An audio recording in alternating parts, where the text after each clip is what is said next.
Hi, hello, வணக்கம் நண்பர் நண்பி. நான் உங்க ரவிந்த். இன்னைக்கு வீடியோல நம்ம Xiaomi 13 Ultra இந்த ஸ்மார்ட்ஃபோனை பத்தி பார்க்க போறோம். ஆக்சுவலி இந்த ஸ்மார்ட்ஃபோன் இன்னைக்கு அஃபிஷியலா சைனா மார்க்கெட்ல லான்ச் பண்ணிட்டாங்க. அண்ட் அதுவும் சும்மாலாம் லான்ச் பண்ணலங்க. பின்பக்கம் 4 கேமரா கொடுத்திருக்காங்க. அண்ட் அந்த 4 கேமராவுமே 50 மெகா பிக்சலுக்கான கேமரா. அண்ட் அந்த 50 மெகா பிக்சலுக்கான கேமராவுமே வர்த்ஃபுல்லான ஒரு சூப்பரான கேமரா அப்படின்றது ஸ்மார்ட்ஃபோனில் கொடுத்திருக்காங்க. ஸோ அப்படி இந்த ஸ்மார்ட்ஃபோனில் என்னெல்லாம் இருக்குது, கேமராவை தாண்டி இன்னும் என்னெல்லாம் இருக்குது அப்படின்ற மாதிரியான எல்லா விஷயங்களையும் தான் இன்னைக்கு வீடியோவில் கம்ப்ளீட்டாக நம்ம பார்க்க போகிறோம். ஸோ அங்கே வீடியோக்குள்ளே போய்ட்டு டீட்டெயிலாக Xiaomi 13 Ultra பற்றி பார்க்கலாம்.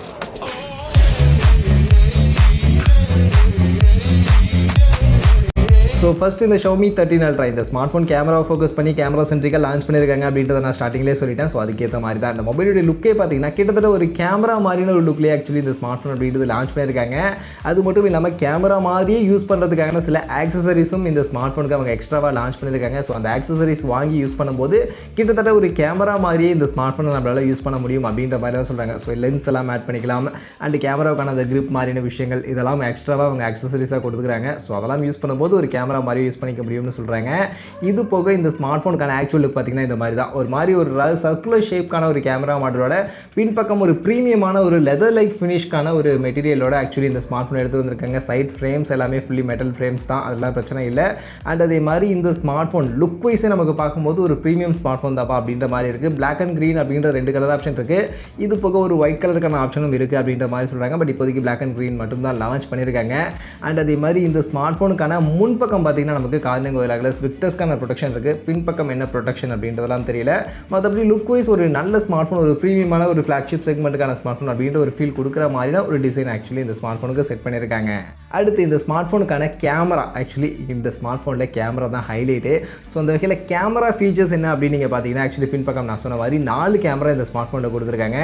அதுலேயும் பிரைமரி 50 மெகா பிக்சலுக்கான கேமரா, அதுவும் பார்த்தீங்கன்னா சோனியுடைய IMX 985 அப்படின்னு சொல்லக்கூடிய இந்த ஒரு லேட்டஸ்ட்டான சென்சார், அந்த 1 இன்ச்சஸ்க்கான அந்த ஒரு சென்சார் அப்படின்றது யூஸ் பண்ணியிருக்காங்க.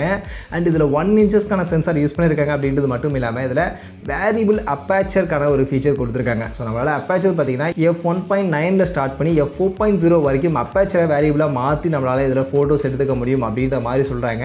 ஸோ அந்த வகையில் இதில் 1 இன்ச்சஸ்க்கான ஒரு பெரிய சென்சார் மட்டும் இல்லாமல் வேரியபிள் அப்பேச்சர் மாதிரியான இந்த ஃபீச்சர்ஸ்லாம் கொடுத்துருக்கிறதுனால கண்டிப்பாக ஃபோட்டோகிராஃபிக்கு ஒரு சூப்பரான ஸ்மார்ட்ஃபோனாக இருக்கும். இந்த பிரைமரி கேமரா நமக்கு யூஸ்ஃபுல்லாக இருக்கும் அப்படின்ற மாதிரி நம்ம எதிர்பார்க்கலாம். இது போக இதில் இருக்கக்கூடிய மீதி இருக்கக்கூடிய அந்த சப்போர்ட்டிவ் கேமராஸ்னு பார்க்கும்போது அந்த 3 கேமராவுமே நமக்கு 50 மெகா பிக்சலுக்கான கேமரா தான். அதில் 2வது கேமரா 50 மெகா பிக்சலுக்கான அல்ட்ரா வைட் IMX 858 அப்படின்னு சொல்லக்கூடிய இந்த சென்சார் பேக் பண்ணி எடுத்துகிட்டு வந்திருக்காங்க. இது ஒரு 12mm லென்ஸ் இருக்கக்கூடிய ஒரு அல்ட்ரா வைட் ஆங்கிள். இது போக ஒரு 50 மெகா பிக்சலுக்கான டெலிஃபோட்டோ லென்ஸ் கொடுத்துருக்காங்க. இது 75mm லென்ஸ் இருக்கக்கூடிய ஒரு டெலிஃபோட்டோ. அண்ட் இதுலேயுமே சோனி IMX 858 அப்படின்ற அந்த சென்சார் தான் யூஸ் பண்ணியிருக்காங்க. அண்ட் 3வது கேமராவுமே டெலிஃபோட்டோ தான், இதுவுமே 50 மெகா பிக்சல் தான். பட் இது 120mm லென்ஸோட f3.0 அப்பேச்சர் வெளியோட இருக்கக்கூடிய ஒரு சூப்பர் டெலிஃபோட்டோ அப்படின்றது கொடுத்துருக்காங்க. அண்ட் இதுலேயுமே சோனி IMX 858 அப்படின்ற இந்த சென்சார் தான் யூஸ் பண்ணியிருக்காங்க. அந்த வகையில் பின்பக்கம் 4மே 50 மெகா பிக்சல் கேமரா. அதில் பிரைமரி கேமரா IMX 989 சென்சார், மற்ற 3 கேமராவுமே IMX 858 அப்படின்ற இந்த சென்சார் பேக் பண்ணி ஒரு நல்ல சோனி சென்சரோட ஒரு சூப்பரான ஒர்த்தபிளான கேமராஸ் அப்படின்றது பின்பக்கம் இங்கே யூஸ் பண்ணியிருக்காங்க. இது போக இந்த ஸ்மார்ட்ஃபோனில் 8K HDRல நம்மளால் வீடியோ ரெக்கார்டிங் பண்ணிக்க முடியும் அப்படின்ற மாதிரிலாம் சொல்கிறாங்க. ஸோ 8K HDR எந்த அளவுக்கு யூஸ்ஃபுல்லாக இருக்கும்னு தெரியல. மேபி ஒரு பெரிய ஸ்க்ரீனில் வீடியோ ரெக்கார்ட் பண்ணி போட்டு பார்ப்பேன் அப்படின்னு சொல்லக்கூடியவங்களுக்கு, இல்லை எடிட்டிங்லாம் பண்ணுவேன் அப்படின்னு சொல்லக்கூடியவங்களுக்கு மேபி யூஸ் பண்ணலாம். பட் நார்மல் யூஸருக்கு அந்த அளவுக்கு யூஸ் ஆகாது. 4K போதும்.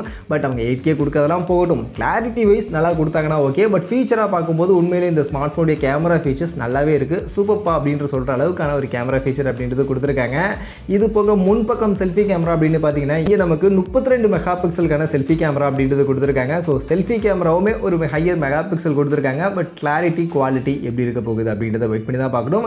அண்ட் இந்த ஸ்மார்ட்ஃபோன் இந்த கேமரா செட்டை பற்றி என்ன நினைக்கிறீங்க? அண்ட் உங்களுடைய கேமரா குவாலிட்டி இந்த ஃபீச்சர்ஸ்க்கு ஏற்ற மாதிரி ஒரு சூப்பரான பர்ஃபார்மன்ஸ் கொடுக்கும்னு நினைக்கிறீங்களா? அதை நீங்கள் கமெண்ட்ஸில் வந்து சொல்லுங்கள். மற்றபடி இந்த கேமராவை தாண்டி இந்த ஸ்மார்ட்ஃபோனில் இருக்கக்கூடிய ஃபீச்சர்ஸ்னு பார்த்தீங்கன்னா டிஸ்பிளே பொறுத்த வரைக்கும் இங்கே நமக்கு 2K ரெசல்யூஷனுக்கான ஒரு AMOLED பேனலுக்கான டிஸ்பிளே, LTPO டெக்னாலஜிக்கான ஒரு AMOLED display, 120 Hz refresh rate support actually கொடுத்துருக்காங்க.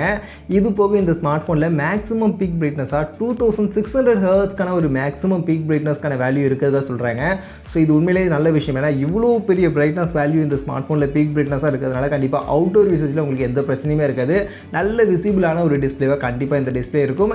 இது போக கார்னிங் உலகில் ஸ்பிக்டர்ஸ்க்கான ப்ரொடெக்ஷனோட ஒரு 3D கர்வ்டு டிஸ்பிளேவாக ஆக்சுவலி இந்த ஸ்மார்ட் ஃபோனுக்கான டிஸ்பிளே அப்படின்றது எடுத்துகிட்டு வந்திருக்காங்க. ஸோ அந்த வகையில் டிஸ்பிளே ஃபீச்சர் இது ஒரு ஃப்ளாக்ஷிப் செக்மெண்ட் அப்படின்றதுக்கு ஏற்ற மாதிரி ஒரு ஃப்ளாக்ஷிப் டிஸ்பிளே இங்கே நமக்கு கொடுத்துருக்காங்க. அதே மாதிரி மொபைலுடைய பர்ஃபார்மன்ஸ் அப்படின்னு வரும்போது இதுவுமே ஃப்ளாக்ஷிப் தான். ஸோ இப்போ மார்க்கெட்டில் ஸ்னாப்ட்ராகன் கிட்டேருந்து இருக்கக்கூடிய அந்த டாப் ரன் ஸ்னாப்ட்ராகன் 8 Gen 2 அந்த ப்ராசஸ் தான் இங்கே யூஸ் பண்ணியிருக்காங்க. ஸோ பர்ஃபார்மன்ஸ் குறையே இருக்காது, அடிச்சு நொறுக்கிட்டு போய்டும். பர்ஃபார்மன்ஸ்லாம் வேறு லெவலில் டாப் நாச்சாக இருக்கும். அண்ட் அதோட LPDDR5Xக்கான ரேம் டைப், UFS 4.0க்கான ஸ்டோரேஜ் மாதிரியான விஷயங்கள் எல்லாமே இதில் இருக்குது. இதெல்லாம் போக இதில் x-axis linear vibration motor, Bluetooth version 5.3, Wi-Fi 7 அப்படின்ற மாதிரியான லேட்டஸ்ட்டான சப்போர்ட், லேட்டஸ்ட்டான கனெக்டிவிட்டி எல்லாமே இதில் இருக்குது. பர்ஃபார்மன்ஸும் கண்டிப்பாக இந்த செக்மெண்ட்டுக்கு இதில் இருக்கக்கூடிய இந்த ஸ்னாப்ட்ராகன் 8 Gen 2 ஒரு சூப்பரான பர்ஃபார்மன்ஸ் கொடுத்துரும். அதெல்லாம் குறையே இருக்காது.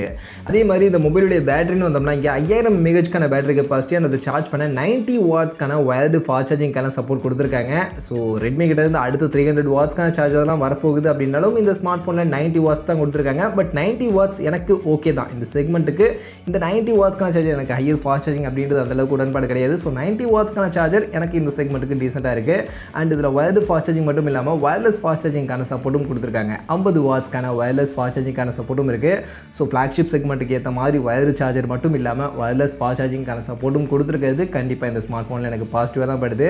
அண்ட் இதெல்லாம் போக இந்த ஸ்மார்ட் ஃபோனில் அதர் ஃபீச்சர்ஸ்னு பார்க்கும்போதுமே பார்த்தீங்கன்னா நமக்கு NFC-க்கான சப்போர்ட் இருக்குது, டுவல் ஸ்பீக்கர் டால்பி அட்மாஸ்க்கான சப்போர்ட்டோட கொடுத்துருக்காங்க. அண்ட் IR பிளாஸ்டர் மாதிரியான விஷயங்கள் எல்லாமே கொடுத்துருக்காங்க. இது போக USB 3.2க்கான ஜென்ரேஷன் 1 டெக்னாலஜிக்கான ஒரு USB போர்ட் அப்படின்றது இங்கே நம்ம கொடுத்துருக்காங்க. ஸோ அதனால் இந்த போர்ட்டில் நம்ம வயர்டு கனெக்ஷன் மூலியமாக நம்ம ஃபைல்ஸ் ட்ரான்ஸ்ஃபர் பண்ணும்போது நம்மளால் மேக்ஸிமம் 5 Gbps வரைக்கும் ஸ்பீடில் நம்மளால் ஃபைல்ஸ் ட்ரான்ஸ்ஃபர் பண்ணிக்க முடியும் அப்படின்ற மாதிரி சொல்கிறாங்க. ஸோ இதுவுமே இந்த ஸ்மார்ட் ஃபோனில் எனக்கு பர்சனலி ரொம்பவே இன்ட்ரெஸ்டிங்கான ஒரு நல்ல ஃபீச்சர் அப்படின்ற மாதிரி தோணுச்சு. அது மட்டும் இல்லாமல் இந்த ஸ்மார்ட் ஃபோனுடைய கேமரா பார்த்தீங்கன்னா நான் ஆல்ரெடி சொன்னேன் கேமராவுடைய ஃபீச்சர்ஸ்லாம் 50 மெகா பிக்சல் கேமரான்னு. அண்ட் இந்த கேமரா பார்த்தீங்கன்னா அவங்க லைக்காவோட டியூன் பண்ணி ஆக்சுவலி இந்த கேமரா அப்படின்றத எடுத்துகிட்டு வந்திருக்காங்க. அண்ட் கேமராவில் இன்னுமே நிறைய விஷயங்கள் இந்த ஸ்மார்ட் ஃபோனுடைய கேமரா பர்ஃபார்மன்ஸில் இருக்கும் அப்படின்ற மாதிரி சொல்கிறாங்க. அதில் பார்த்தீங்கன்னா இந்த ஸ்மார்ட் ஃபோனில் இந்த வால்யூம் பட்டனில் டபுள் கிளிக் பண்ணோம் அப்படின்னா 0.8 செகண்ட் ஸ்பீடில் நம்மளால் ஷட்டரில் இதில் நம்ம ஃபோட்டோஸ் எடுத்துக்க முடியும் அப்படின்ற மாதிரி சொல்கிறாங்க. ஸோ எந்த ஒரு மோஷன் ஆப்ஜெக்டையும் நல்லா ஃபாஸ்ட்டாக ஸ்மூத்தாக நம்மளால் எடுத்துக்க முடியும், ஃபோட்டோ கேப்சர் பண்ணிக்க முடியும் அப்படின்ற மாதிரிலாம் சொல்கிறாங்க. ஸோ எந்த ஒரு விஷயத்தையும் கிளியராக டிடெக்ட் பண்ணி உங்களுக்கு ஃபோட்டோஸ் எடுத்து கொடுக்கும் அப்படின்ற மாதிரிலாம் கிளைம் பண்ணுறாங்க. ஸோ இந்த மாதிரியான நிறைய விஷயங்கள் இந்த ஸ்மார்ட் ஃபோனில் ஆடாக ஆக்சுவலி கொடுத்துருக்காங்க. ஸோ ஃபீச்சராக பார்க்கும்போது நிறைய விஷயங்கள் நல்லா தான் இருக்குது. பட் இந்த ஃபீச்சரோட சேர்த்து இவங்க என்ன ப்ரைஸ் செக்மெண்ட்டுக்கு ஆக்சுவலி இப்போ சைனாவில் லான்ச் பண்ணியிருக்காங்க அப்படின்னு பார்த்தீங்கன்னா இதில் வந்து பேஸ் ரேட்டாக 12GB RAM 256GB இன்டர்னல் அப்படின்ற இந்த வேரியண்ட் தான் கொடுத்துருக்காங்க. அண்ட் இந்த வேரியண்ட்டுக்கு சைனா மார்க்கெட்டில் 5999 அப்படின்ற சைனீஸ் கரன்சிக்கு லான்ச் பண்ணியிருக்காங்க. அது அப்படியே இந்தியன் மணிக்கு நம்ம கன்வெர்ட் பண்ணோம்னா கிட்டத்தட்ட 71,600 ரூபா மாதிரியான ப்ரைஸ் செக்மெண்ட்டுக்கு ஆக்சுவலி சைனா மார்க்கெட்டில் இந்த ஸ்மார்ட் ஃபோன் இப்போதைக்கு லான்ச் பண்ணியிருக்காங்க. அண்ட் அந்த பட்ஜெட்டுக்கு சைனா மார்க்கெட்டில் பார்க்கும்போது இந்த ஸ்மார்ட் ஃபோன் ஓகே தான், பரவாயில்ல. ஷோமி கிட்டேருந்து ஒரு ஃப்ளாக்ஷிப் செக்மெண்ட்டுக்கான ஒரு ஸ்மார்ட் ஃபோன் இந்த பட்ஜெட்டுக்கு ஓகே அப்படின்ற மாதிரி இருக்குது. பட் கண்டிப்பாக இந்தியன் மார்க்கெட்டுக்கு 71,000 ரூபா ப்ரைஸ் செக்மெண்ட்டுக்குலாம் எடுத்துகிட்டு வர மாட்டாங்க. சைனாலேயே 71,000 ரூபா செட் பண்ணியிருக்காங்க அப்படின்னா கண்டிப்பாக இந்தியன் மார்க்கெட்டுக்கு வரும்போது 80,000 ரூபா அபோவ் அப்படின்ற செக்மெண்ட் தான் கண்டிப்பாக செட் பண்ணுவாங்க. ஸோ அந்த செக்மெண்ட்டுக்கு இந்த ஸ்மார்ட் ஃபோன் இதே மாதிரியான ஃபீச்சரோட இந்தியன் மார்க்கெட்டுக்கு வந்தால் கரெக்டாக இருக்குமா அப்படின்ற உங்களுடைய ஒப்பீனியன் கமெண்ட் செக்ஷனில் வந்து சொல்லுங்கள். அண்ட் அது கூடவே இந்தியன் மார்க்கெட்டுக்கு இந்த ஸ்மார்ட் ஃபோன் வரும்போது எக்ஸாக்டாக என்ன ப்ரைஸ் செக்மெண்ட்டுக்கு வந்தால் இந்த மாதிரியான ஃபீச்சரோட வந்தால் கரெக்டாக இருக்கும் அப்படின்றது நீங்கள் என்னோட கமெண்ட் செக்ஷனில் வந்து ஷேர் பண்ணிக்கங்க.